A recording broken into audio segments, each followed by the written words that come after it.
Hello everyone, welcome to the channel. Okay, so today we are going to study about polymerase chain reaction, also abbreviated as PCR. So it's a very beautiful and very informative concept, and it is a very important procedure also by the perspective of molecular biology. So how one can amplify the DNA, particular sample of DNA of our choice of interest. So what is the procedure behind it? How can we do it, and how it is done? We are going to understand in this video. Okay. So just to give you all a brief background about PCR. PCR एक technique होती है जो एक particular sequence of DNA वो हमारे choice का हो सकता है एंड होता ही है डेफिनेटली। तो हाँ, उस पर्टिकुलर स्पेसिफिक डीएनए सीक्वेंसेस को एम्पलीफाई करती है। हम क्यों करते हैं ये amplification? Why is it needed? Because for medical purposes, forensic purposes, बहुत सारे पर्पस के लिए, स्टडी करने के लिए, रिसर्च के लिए ये चीज यूज होती है मेनली। और भी बाकी इसके यूजेस हैं। If we want to develop a drug or something, or any solution or something, then it is definitely needed to research on this particular part. Okay. तो ये बहुत इम्पोर्टेंट है। मेडिसिन में यूज आता है, फॉरेंसिक्स में use आता है, रिसर्च में यूज आता है, और ये बहुत एप्लीकेशंस हैं इसके। तो क्या है डेफिनेशन? हम एम्पलीफाई कर रहे हैं एक स्पेसिफिक डीएनए सीक्वेंस को। As simple as that. Okay okay. So it was invented by Carey Mullis in 1983. Okay, he was like an American biochemist. So PCR, was a very wonderful gift to us because it has made possible to generate millions of copies of a small segment of DNA. Okay, which is a very great thing. Okay, so why is PCR important? As I said, it enables detection of minute quantities of DNA. जो छोटे छोटे strands रहते हैं हमारा जो human genome है, it is a very very very big sequence.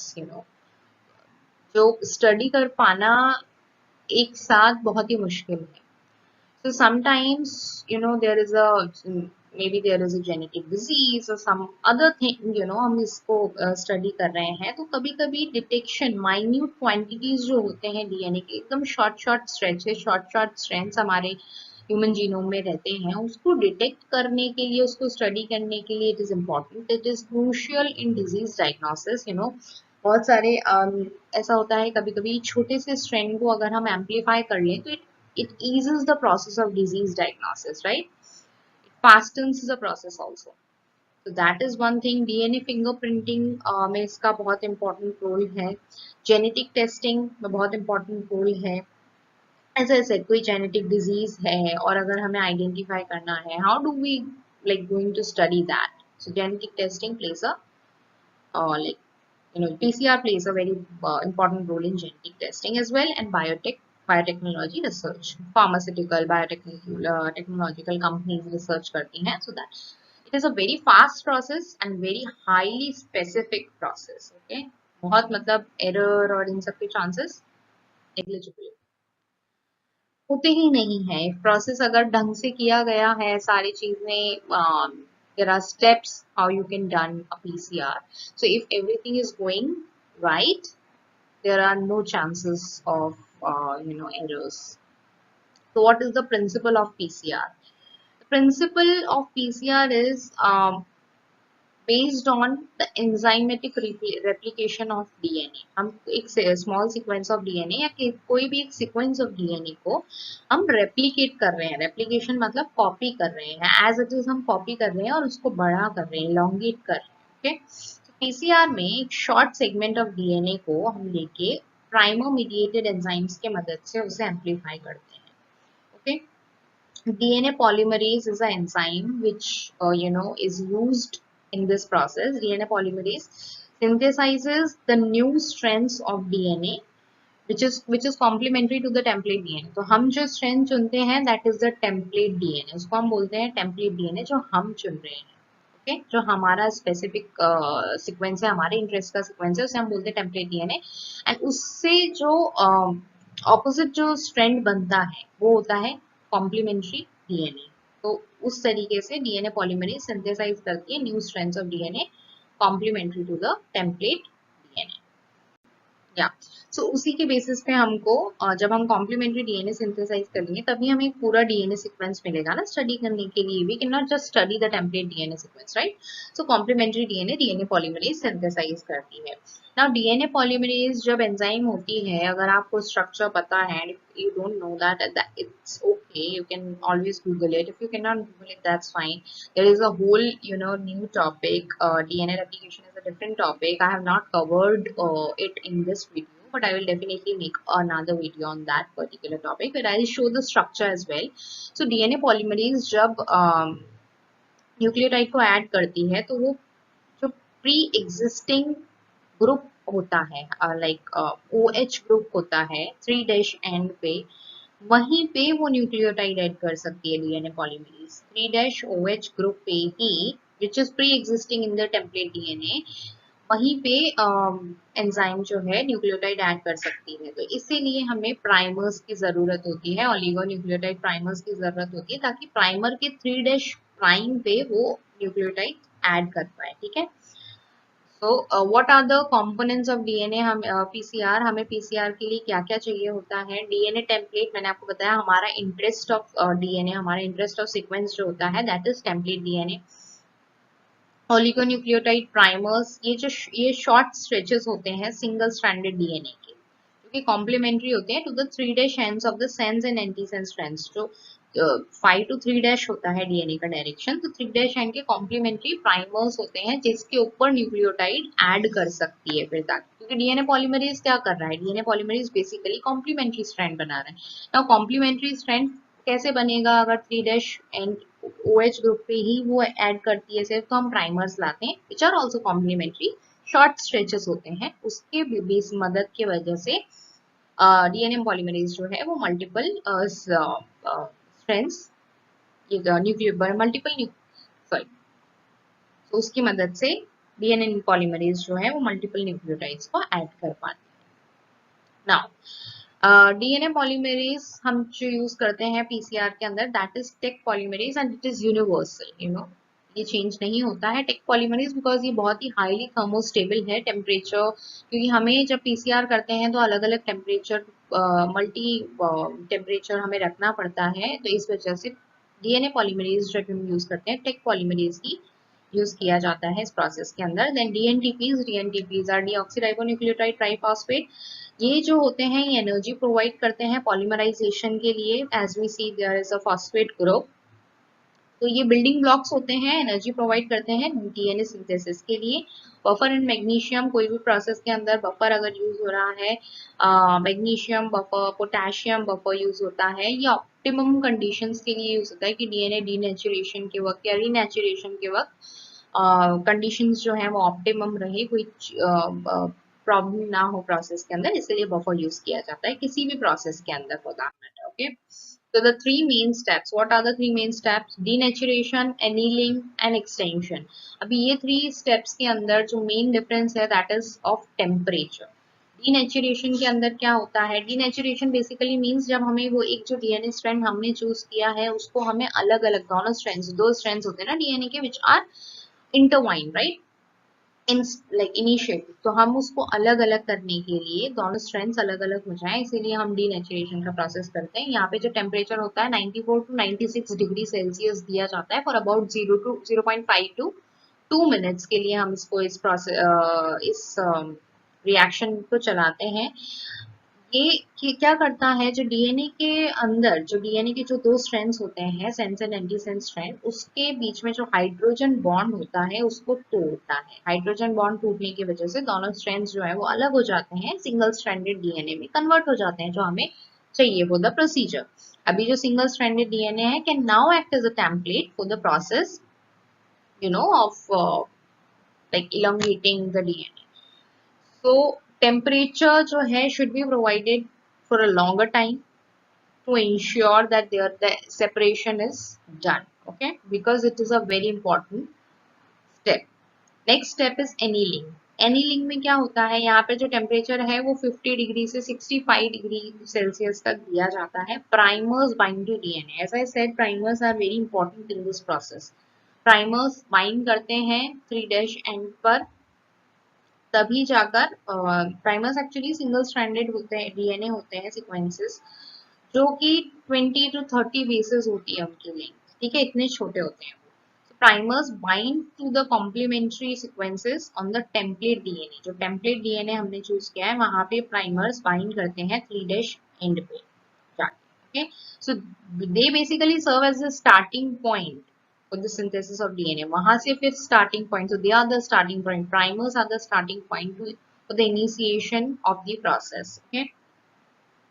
अभी जो two separated strands हैं, they run in the opposite direction because one is 5' to 3' and the other one is 3' to 5'. तो अब opposite direction में चलते हैं दोनों, and same दोनों के लिए अलग अलग primers होते हैं। 5' to 3' अलग primer रहेगा and for 3' to 5' अलग primer रहेगा।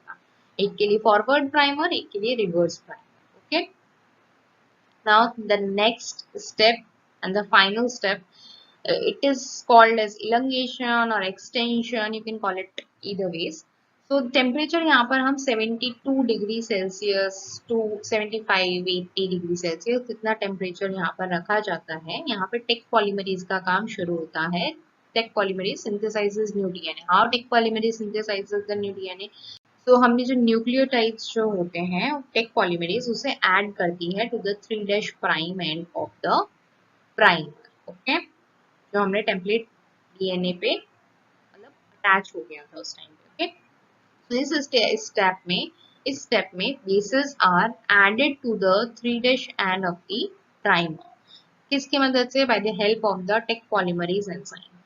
This helps in elongation of the DNA in the 5' to 3' direction.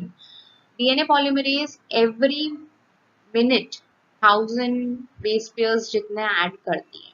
Okay, optimum conditions रही तब। पॉलीमरेज अगेन इसलिए यूज की जाती है because it is highly thermostable, it attaches to the primer well and adds DNA bases to the single strand DNA of DNA. Okay, इसके मदद से हमें एक डबल स्ट्रैंडेड डीएनए मिल जाता है। जब दोनों स्ट्रैंड्स पे न्यूक्लियोटाइड्स अटैच होकर इलंगेशन हो जाता है तो हमें एक बहुत बड़ा सीक्वेंस मिलता है डीएनए का जो हमारे इंटरेस्ट का होता है।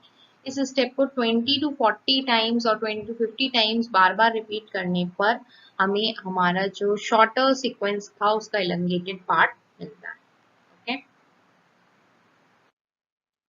Thermal cycler, this is the name of the device जिसके अंदर पॉलीमरेज चेन रिएक्शन होती है। This is the device that automates temperature changes.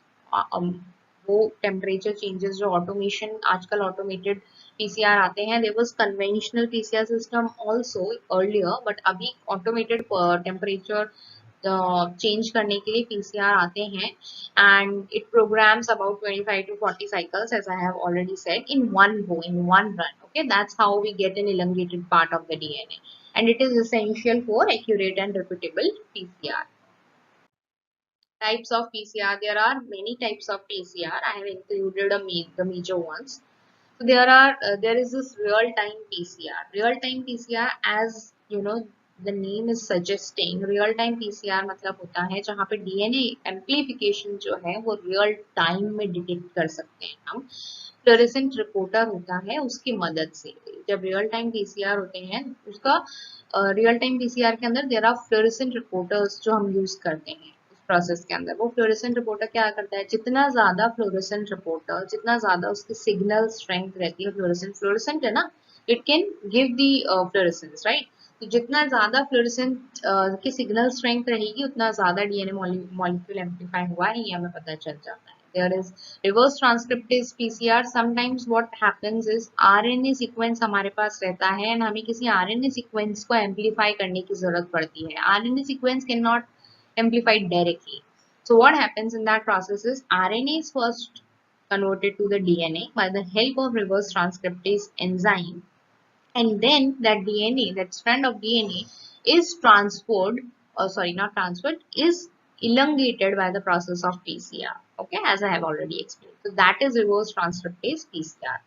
There is multiplex PCR. अगर हमें एक सिंगल रन में, सिंगल पीसीआर एक्सपेरिमेंट में मल्टीपल टारगेट को कवर करना हो, तो उसके लिए हम मल्टीप्लेक्स पीसीआर को यूज करते हैं। ओके, अगर हमें मान लो एक सिंगल एक्सपेरिमेंट हो रहा है, मल्टीपल टारगेट्स हम कवर करना चाहते हैं, तो multiplex PCR. Digital PCR actually conventional का एक एडवांसमेंट है जो आया है अभी। क्या होता है डिजिटल पीसीआर में, that quantifies the nucleic acids again, nucleic acids as in DNA and RNA, and absolute quantification रहता है इसका। जब ये रिजल्ट देता है, बहुत ही एक्यूरेट रिजल्ट देता है। कैसे काम करता है, पार्टीशन, एक सैंपल था उसको पार्टीशन कर लेगा in thousands of millions of individual strengths.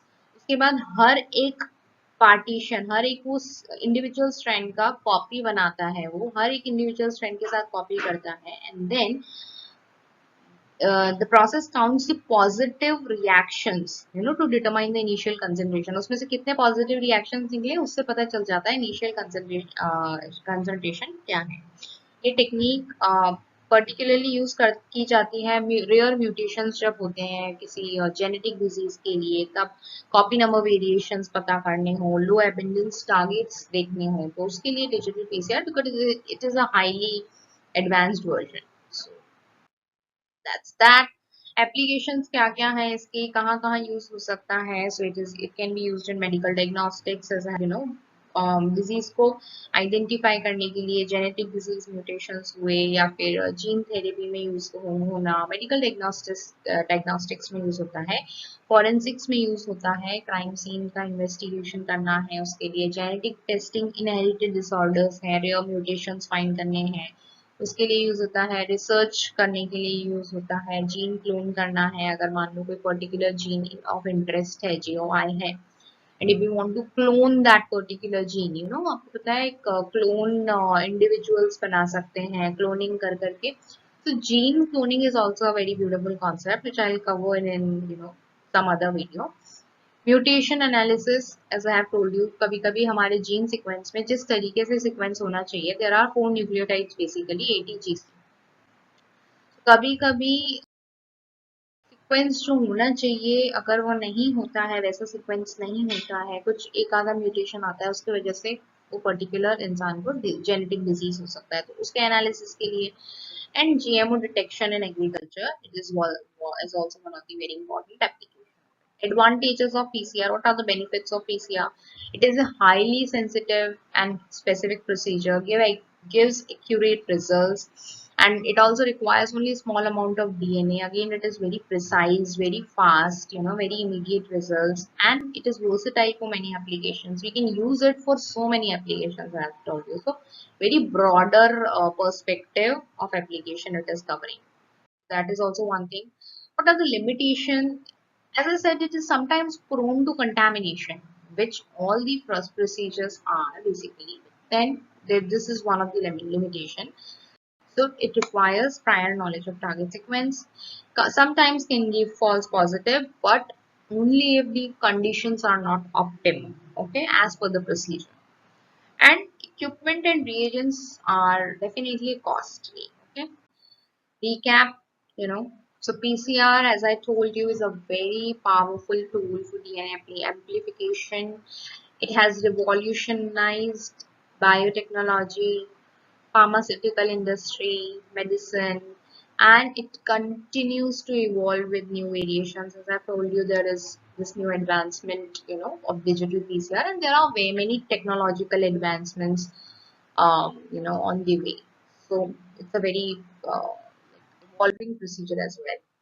So if you, thanks for watching first of all. If you understood the video, if the video helped you in any way, please don't forget to like, share and subscribe for my channel, for more science content. If you have any questions, any queries, any suggestions for that matter, you can definitely put them down in the comments. Also, if you guys want any particular choice of topic to be covered in next videos, please do let me know. I will be more than happy to cater you guys.